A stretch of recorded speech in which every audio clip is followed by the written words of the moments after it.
How to add XTRUMP to your Trust Wallet app. Are you guys facing issues to add XTRUMP on your Trust Wallet app? If that's so, then this video might help you out. Without further ado, let's get started. First of all, open Trust Wallet app on your mobile device.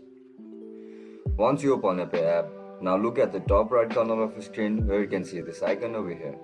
Click on it. Once you click on it, now tap on search bar and search for XTRUMP. To add XTRUMP on your Trust Wallet app, toggle this option over here. Once you toggle it, now go back to your Trust Wallet homepage. Now again click on XTRUMP. You will be provided with multiple options over here. Tap on Receipt. Once you click on Receipt, you will be provided with QR code and wallet address. With the help of this wallet address, you can receive XTRUMP from different crypto wallets. And that's it guys, that's how we're gonna add XTRUMP to our crypto wallet or Trust Wallet. If you guys found this video helpful, don't forget to like, share and subscribe to our channel. See you in the next one. Bye bye.